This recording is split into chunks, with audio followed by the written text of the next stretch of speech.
Magandang tanghali mga idol. Eto at kami naggagawa ng sinaing na isda. Tulingan. Pang bagong business nila. Naisipan kasi ng anak ko na mag-business sila ng sinaing na tulingan para ibebenta rin niya doon sa kanilang company at may mga order na rin sa kanila.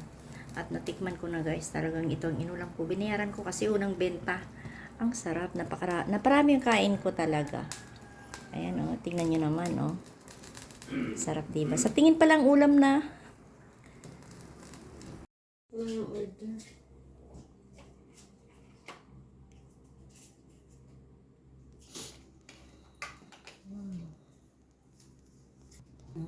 Sarap, daming ano. Iba-iba ang size, kaya iba-iba ang presyo nito pa lang.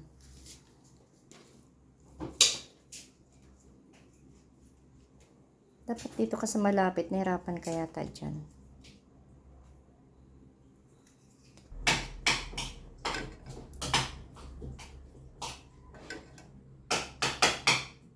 Sarap, ang daming ano. Mas masarap pala, mas maraming kamyas, ano. Yan yung size na large. Yung malaki. Yung malaki natin ito. Meron kasing kaming dalawahan. Yung medyo maliit, pero dalawahan. Kaya lang, magkakaiba siya ng presyo.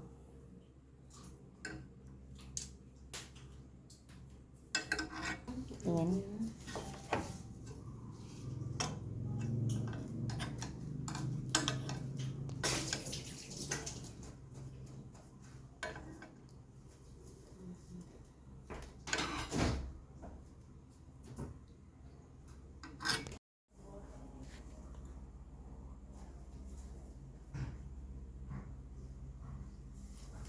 Sarap.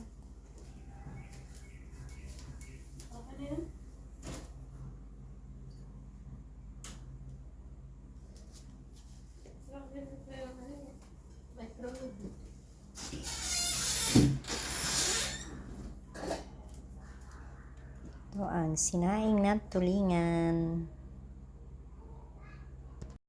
Talaga, pag napasarap yung kain ko, naparami ako ng kain. Pandalawa ko na to. Sarap ng aking ulam. Kalambot niya. Wala kang itatapon talaga. Napakalambot ng tinik. Ang sarap. Tinikman ko muna yung sabaw. Sarap. Tapos, nakakamay na nga ako eh. Sabi ko baka may tinik. Pero ang lambot ng ano, wala ka na itatapon. Naparami tuloy ako ng kain. Kamayan na lang.